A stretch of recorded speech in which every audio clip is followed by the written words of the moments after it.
Electrical और magnetic properties का अध्ययन करेंगे, वैद्युत और चुंबकीय गुणों का अध्ययन करेंगे। सबसे पहले वैद्युत गुणों का अध्ययन में हम जानते हैं उनकी चालकता के आधार पर ठोसों के प्रकार। देखिए, चालकता के आधार पर हमारे ठोस जो होते हैं वो 3 प्रकार के होते हैं बेटा।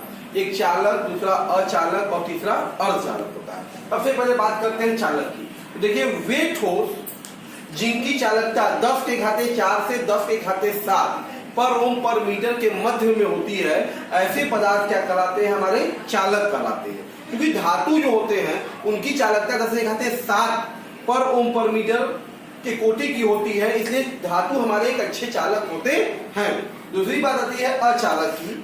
भाई, वे ठोस जिनकी चालकता बहुत ही कम 10 के घाते -20 से 10 के घाते -10 पर ओम पर मीटर के परिसर में होते हैं, वे क्या कहलाते हैं? हमारे अचालक कहलाते हैं। जितने भी हमारे ऑक्साइड है, generally manganese oxide, cobalt oxide, nickel oxide, cuprous oxide, ferric oxide, titanium oxide, ये सारे के सारे जो है बेटा, ये सभी अचालक होते हैं, इंसुलेटर होते हैं।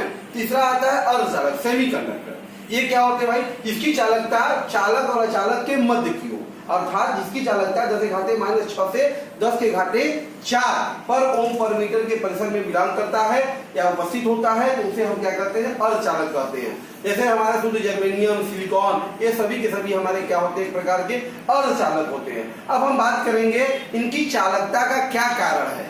बैंड थ्योरी के आधार पर इनकी चालकता को देखेंगे। आइए, ये धातुओं में चालकता होती है बेटा, उसमें उपस्थित जो मुक्त इलेक्ट्रॉन होते हैं उसके कारण होती है। और जबकि हमारे पास आयनिक ठोस या वैद्युत अपघट्य जो होते हैं उनमें जो चालकता होती है वो उसमें उपस्थित मुक्त आयनों के कारण होती है। बात में तो धातुओं की चालकता होती है वो उसमें उपस्थित संयोजी इलेक्ट्रॉनों की संख्या पर निर्भर करती है।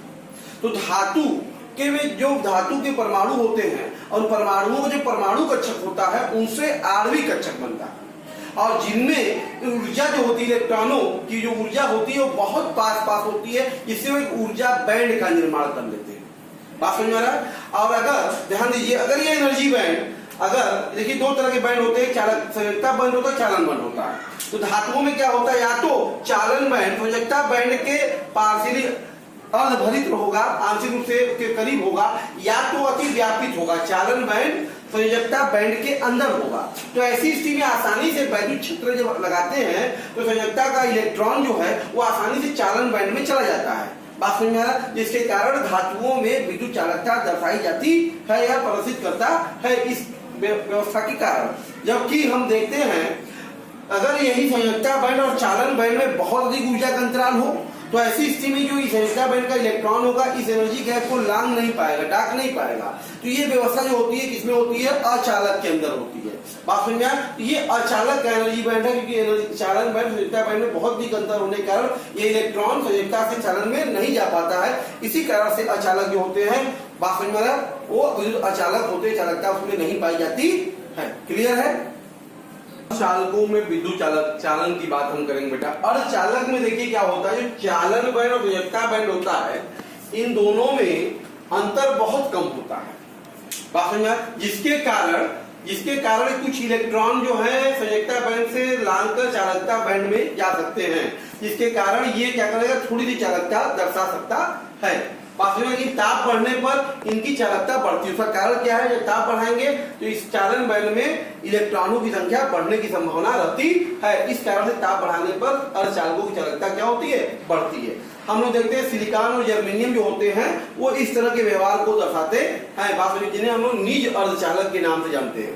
लेकिन इनकी चालकता व्यवहार में बहुत उपयोगी नहीं है। लेकिन हम लोग क्या कर सकते हैं, इसमें उचित मात्रा में कोई अशुद्धि मिलाकर इनकी चालकता को बढ़ाया जा सकता है। इस शुद्ध अर्धचालक या निज अर्धचालक में उचित मात्रा में कोई अशुद्धि मिलाकर क्या करते हैं? इसकी चालकता को हम बढ़ा सकते हैं। और इस घटना को, इस क्रिया को, अशुद्धि मिलाकर चालकता को बढ़ाना ही क्या कहलाता है? अपमिश्रण या डोपिंग कहलाता है। अक्सर पूछा था व्हाट इज डोपिंग, अपमिश्रण क्या है? तो भाई किसी भी अशुद्धि को मिलाकर, उचित अशुद्धि को उचित मात्रा में मिलाकर चालकता बढ़ा देना ही क्या कहलाता है? अपमिश्रण या डोपिंग कहलाता है। बात समझ? अपमिश्रण जो होता है बात समझो निज अर्धचालक के में हमेशा उसके आधार पर या तो इलेक्ट्रॉन धनी या तो इलेक्ट्रॉन न्यूनता वाला अशुद्धि हम लोग लेते हैं और इनका प्रयोग करके हम लोग क्या कर सकते हैं, इसमें मिला के चालकता को बढ़ा देते हैं। ऐसा मिलाने से इन अर्धचालकों में इलेक्ट्रॉनिक दोष उत्पन्न हो जाते हैं। तो आइए हम जानते हैं कि जब हम लोग इलेक्ट्रॉन धनी अशुद्धि मिलाएंगे तो क्या स्थिति होगी, चालकता कैसे प्रभावित होगा, और इलेक्ट्रॉन न्यून अशुद्धि मिलाएंगे तो चालकता कैसे प्रभावित होगा, उसमें क्या घटनाएं होंगी उसको हम देखते हैं। ओके, हम बात करते हैं बेटा इलेक्ट्रॉन धनी इलेक्ट्रॉन रिच जो इम्प्योरिटीज है उनको मिलाते हैं तो क्या होता है। ध्यान दीजिए, देखिए जैसे ही जब हम लोग, जैसे हमारा ये शुद्ध सिलिकॉन है, शुद्ध सिलिकॉन जो है अपने निकटवर्ती सिलिकॉनों के साथ चतुर्संयोजी है बेटा, तो चतुर्संयोजी सिलिकॉनों के साथ ये 4 संयोजक बंध बना रहा होगा इस तरीके से। ध्यान दीजिए, ये सिलिकॉनों से 4 संयोजी बंध बना रहा है। ये सिलिकॉन की इसकी शुद्ध सिलिकॉन की निज अर्धचालक है। जब इसमें हम लोग 5 संयोजी तत्व मतलब 15वें वर्ग का कोई तो फास्फोरस या आर्सेनिक कोई भी मिलाते हैं, तो जैसे ही फास्फोरस माना मिलाया तो क्या करता है, एक सिलिकॉन के स्थान पे फास्फोरस आ जाता है।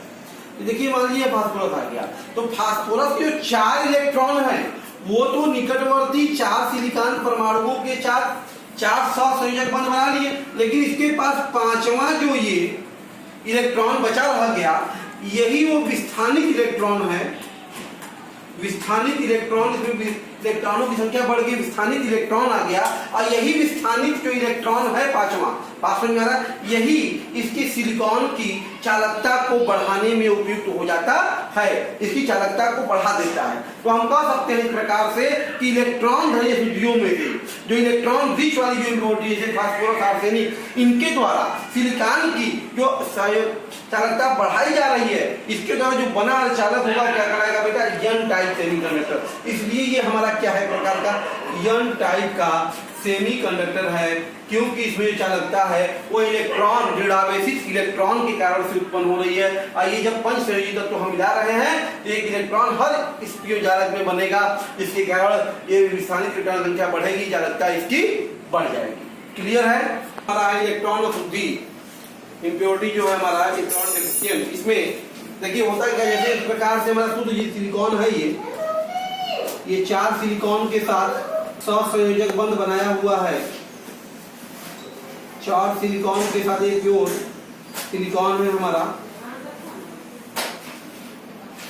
अब इसमें हम लोग जब इस तरह के शुद्ध सिलिकॉन में त्रिसंयोजक तत्व जैसे वर्ग 13 के तो एल्युमिनियम बोरान है, उसको मिलाते हैं इसमें कोई, अब इसमें जैसे ही हम त्रिसंयोजक एल्युमिनियम मान लीजिए मिला देते हैं, तो बेटा एल्युमिनियम के बाद में 3 इलेक्ट्रॉन है, 3 निकटवर्ती सिलिकॉन से सहसंयोजक बंध बना लिया, परंतु जो चौथा सिलिकॉन है उसको रासायनिक बंध बनाने के लिए इसके पास इलेक्ट्रॉन अवेलेबल नहीं है, इसके कारण से यहाँ पर होल या कोटर उत्पन्न हो जाते हैं। बात समझ आ रहा? तो ये होल और कोटर जो होते हैं उत्पन्न हो जाते हैं, और जैसे मान लेते हैं कि अगर इसके निकटवर्ती परमाणु का कोई इलेक्ट्रॉन इस होल को भरता है तो वहां पर भी वो इलेक्ट्रॉन के मूल अवस्था पर भी क्या होगा, होल नया उत्पन्न हो जाएगा। इस प्रकार से हम कह सकते हैं कि इलेक्ट्रॉन लगातार वायु में धन प्लेट की ओर गति करता है, और हमें ऐसा प्रतीत होगा कि जैसे कि ये होल हमारा धनावेशित परमाणु जैसा है, धनावेशित आयन है जो कि ऋण प्लेट की ओर चल रहा है। तो ये होल के कारण इसमें क्या आ रहा है, इलेक्ट्रॉन की कमी है तो होल उत्पन्न हो रहा है, और इस कोटर के कारण इसमें चालकता उत्पन्न हो रही है। तो होल के कारण जो चालकता उत्पन्न होती पदार्थ में उसे हम क्या करते हैं, पी प्रकार का चालक करते हैं, इसलिए पी टाइप का क्या है हमारा सेमीकंडक्टर कहलाता है। ठीक है, तो यहाँ से हमने देखा कि यह प्रकार के चालक जो थे बेटा वो इलेक्ट्रॉन रिच इलेक्ट्रॉन धनी वाले शुद्धि जैसे 5वें वर्ग के तत्वों को 15वें वर्ग के तत्वों को मिलाने से बनते हैं, और इसी प्रकार के चालक जो है वो त्रिसंयोजक अशुद्धि इलेक्ट्रॉन न्यून अशुद्धि जैसे 13वें वर्ग के तत्व हैं उनको मिलाने पर हमें प्राप्त होते हैं। ओके, तो ये हमारे एन और पी प्रकार के जो अर्धचालक है इनके बहुत सारे उपयोग हमको देखने को मिलते हैं। सबसे पहली बात, अर्धचालक जो होते हैं उनका उपयोग बेटा डिजिटल कंप्यूटर, डिजिटल कैमरों, ट्रांजिस्टरों में किया जाता है। ट्रांजिस्टर में होता क्या है, एक प्रकार के अर्धचालक में दूसरे प्रकार के अर्धचालक को सैंडविच किया जाता है, दबाया जाता है, जिसके द्वारा हमें पीएनपी या एनपीएन टाइप के ट्रांजिस्टर बनते हैं। ये जो ट्रांजिस्टर होते हैं इनका उपयोग बेटा रेडियो श्रव्य संकेतों को समझने के लिए या प्रवर्धन में किया जाता है, एम्प्लीफिकेशन के लिए किया जाता है, ठीक है। और एन और पी प्रकार के अर्धचालकों से जो हमारे पास जो एनपी संधि तैयार होती है, जिसका प्रयोग हम लोग डिस्टकारी के रूप में, डिस्टकारी का मतलब है उसको एसी से डीसी में कन्वर्ट करना, बात समझ में आ रहा, उसको डिस्टकारी के रूप में हम लोग बात करते प्रयोग करते हैं, इसे डायोड करते हैं। ये डायोड का प्रयोग खास तौर पे हम लोग प्रकाश ऊर्जा को वैद्युत ऊर्जा में परिवर्तित करने में भी प्रयोग करते हैं, ध्यान दीजिएगा। और इसके अलावा हमारे पास बहुत से उपयोग है, जैसे वर्ग 13 और वर्ग 15 का जो तत्व होगा, इनका जो यौगिक बनेगा, या वर्ग 12 या वर्ग 16 का जो यौगिक होगा, ये जो होते हैं, ऐसे जो ठोस बनते हैं, इनकी संयोजकताएं लगभग सिलिकॉन या जर्मेनियम जैसी होती है। 13 और 15 का संयोग और 12 और 16 का संयोग जो होता है सॉलिड का, वो जर्मेनियम और सिलिकॉन जैसी वैलेंसी को रिप्रेजेंट करते हैं। आइए देखते हैं 13 और 15 की कुछ यौगिक है, जैसे InSb, इंडिनियम, एंटीमनी, एल्युमिनियम और जर्मेनियम आर्सेनिक, इस तरह के जो हमारे पास कंपाउंड है, इसमें जर्मेनियम आर्सेनिक की तो प्रतिसंवेदी के रूप में क्या होता है, प्रयुक्त होता है। उसी प्रकार से ध्यान दीजिएगा जेनेरियस, सीडीएस, TDSC, AgTe, ये सब 12-16 वर्ग के तत्व हैं, ये पूर्णतः सहसंयोजक प्रकृति के नहीं होते। खास तौर पे ध्यान दीजिएगा, कुछ और ऑक्साइड हमारे पास हैं संक्रमण धातुओं में से, titanium oxide, chromium oxide, rhenium oxide धातु की तरह व्यवहार करते हैं। और खास तौर पे रेहनियम ऑक्साइड जो होता है बेटा, इसका व्यवहार एकदम कॉपर जैसा होता है। किस तरह से? कॉपर। तो ये था हमारे अर्धचालकों का उपयोग, ये था हमारा धातुओं में विद्युतीय गुण, electric property of the solids की चर्चा हमने किया। अब हम देखेंगे सॉलिड्स में मैग्नेटिक बिहेवियर क्या होता है। देखिए ठोसों का चुंबकीय गुण, मैग्नेटिक प्रॉपर्टी ऑफ सॉलिड। देखिए किसी भी ठोस का बेटा चुंबकीय गुण जो होता है वो उसमें उपस्थित इलेक्ट्रॉन के कारण होता है, ठीक है।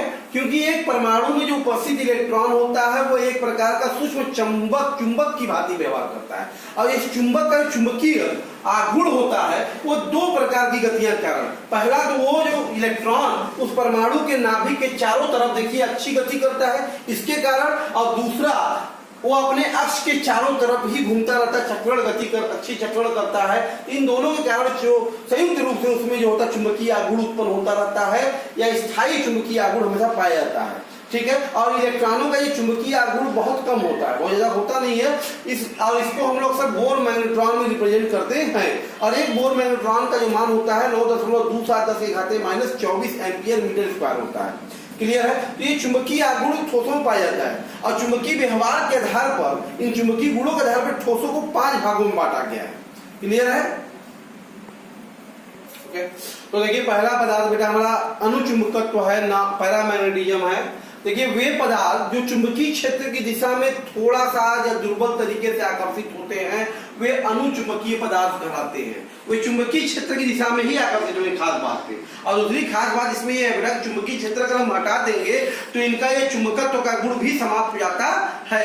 बात समझ में आ रहा? ये इनके अनुचुंबकत्व का मुख्य कारण क्या है, इसमें अनपेयर्ड इलेक्ट्रॉन पाए जाते हैं। तो आपको समझ इसमें अयुग्मित इलेक्ट्रॉन पाया जाएगा, उसकी प्रकृति कैसी होगी भाई, पैरामैग्नेटिक होगी, अनुचुंबकीय गुण उसमें पाया जाएगा। ऐसा आपने 11th में भी बहुत सारा क्वेश्चन लगाया होगा, जैसे ऑक्सीजन है, Fe3+Cu2+Cr3+, सभी आयन जो हमारे क्या है पैरामैग्नेटिक कैरेक्टर के होते हैं। दूसरा जो पदार्थ है बेटा वो प्रतिचुंबकीय पदार्थ या पैरामैग्नेटिज्म, डायामैग्नेटिज्म की बात करेंगे। वे पदार्थ जो चुंबकीय क्षेत्र में रखने पर दुर्बल रूप से प्रतिकर्षित होते हैं, चुंबकीय क्षेत्र से थोड़ा सा प्रतिकर्षित होते हैं, वे प्रतिचुंबकीय पदार्थ कहलाते हैं। इनके प्रतिचुंबकत्व का कारण क्या होता है, इसमें उपस्थित युग्मित इलेक्ट्रॉन पाए जाते हैं, या कहिए इसमें पेयर्ड इलेक्ट्रॉन रहते हैं सारे। तो ये पेयर्ड इलेक्ट्रॉन जो रहते हैं, तो ये इलेक्ट्रॉन एक दूसरे के चुंबकीय आघूर्ण को क्या करते हैं, निरस्त कर देते हैं, कैंसिल आउट कर देते हैं, जिसके कारण इनका चुंबकीय गुण इसमें प्रदर्शित नहीं होता है। बाकी में जैसे हमारे पास titanium oxide, sodium chloride, benzene, H2O, इस तरह के पदार्थों में डायामैग्नेटिज्म प्रॉपर्टी हमको देखने को मिलता है। और थर्ड है बेटा हमारा लॉ ऑफ चुंबकत्व, फेरोमैग्नेटिज्म। देखिए वे पदार्थ जो चुंबकीय क्षेत्र में प्रबलता से आकर्षित हो, जो चुंबकीय क्षेत्र में काफी तीव्रता से आकर्षित होते हैं, वे सभी पदार्थ जो होते हैं बेटा हमारे क्या होते हैं, लौह चुंबकीय पदार्थ होते हैं। ठीक है, ठोस अवस्था में जो लौह चुंबकीय पदार्थ होते हैं उनके परमाणु जो धातु आयन होते हैं वो छोटे छोटे खंडों के रूप में एक ग्रुप बनाते हैं, जिसे हम लोग डोमेन कहते हैं। बात समझ में आया? जब इस पदार्थ को चुंबकीय क्षेत्र में रखते हैं तो इनके सभी जो डोमेन होते हैं वो चुंबकीय क्षेत्र की दिशा में अभिविन्यासित या उसी दिशा में संरेखित हो जाते हैं, और चुंबकीय क्षेत्र हटा लेने पर भी उनकी यह व्यवस्था लगातार बनी रहती है। इसलिए एक परमानेंट चुंबक, एक स्थायी चुंबक का निर्माण करते हैं। इनमें इस तरह का देखिए अभिविन्यास एक ही दिशा में होता है। जैसे हमारे पास एक एग्जाम्पल है आयरन, निकिल, कोबाल्ट, Fe3O4, इस तरह के जितने धातु हैं, ऑक्साइड है, इसमें इस तरह का गुण हमको देखने के लिए लौह चुंबकत्व का प्राप्त होता है। क्लियर? देखिए चौथा हमारा बेटा है प्रति लौह चुंबकत्व एंटी फेरोमैग्नेटिज्म। देखिए होता क्या है, इसमें जो डोमेनों की संरचना लौह चुंबकीय तत्वों के समान ही होती है, लेकिन अंतर इतना होता है कि इसमें जो डोमेन है वो एक दूसरे के विपरीत होते हैं, बात समझ में, जिसके कारण वो उनके चुंबकीय आघूर्ण एक दूसरे के प्रभाव को क्या करते हैं, निरस्त कर देते हैं। देखिए ऊपर भाई समांतर प्रति समांतर, समांतर प्रति समांतर, एक दूसरे के विपरीत होने से चुंबकीय आघूर्ण इनका क्या होता है, शून्य होता है। तो ये अक्सर मैंगनीज ऑक्साइड में इस तरह का गुण प्रति लौह चुंबकत्व का पाया जाता है। वो फेरी चुंबकत्व है, बात समझ में आ रहा? जब पदार्थों में चुंबकीय आघूर्णों का संरेखण, बात समझ में आ रहा है, वो समांतर और प्रति समांतर जो है वो उसकी संख्या असमान हो, मतलब पैरेलल और एंटी पैरेलल की संख्या क्या, इसमें को क्या था, एंटी फेरोमैग्नेटिक समान था, इसे 0 हो गया। लेकिन यहाँ पर पैरेलल और एंटी पैरेलल की संख्या क्या होगी, अलग अलग होगी। देखिए पैरेलल 2 है तो एंटी पैरेलल 3 हो गया, फिर पैरेलल 1 तो एंटी पैरेलल भी देखिए बढ़ रहा है, इसमें असमानता पाई जा रही है पैरेलल एंटी पैरेलल में, ठीक है, जिसके कारण इसमें चुंबकीय आघूर्ण पाया जाएगा, परंतु इनका जो चुंबकत्व का गुण होगा वो लौह चुंबकीय पदार्थों की तुलना में कम होगा आकर्षण का गुण। क्लियर है? इसमें एग्जाम्पल के रूप में हम देखते हैं मैग्नेटाइट है, फेराइट एक जनरल कंपाउंड होता है जिसका जनरल सूत्र Fe3Fe2O4 होता है, जहाँ यम द्विसंयोजक धातु होते हैं। जैसे हमारे पास बेटा मैग्नीशियम, कॉपर, जिंक, इस तरह के जो कंपाउंड होते हैं उसमें ये फेरी चुंबकत्व का गुण पाया जाता है। तो ये था ठोसों में चुंबकीय गुण, और इससे पहले हमने ठोसों में विद्युतीय गुण का अध्ययन किया। बात समझ में आया? इसको गुड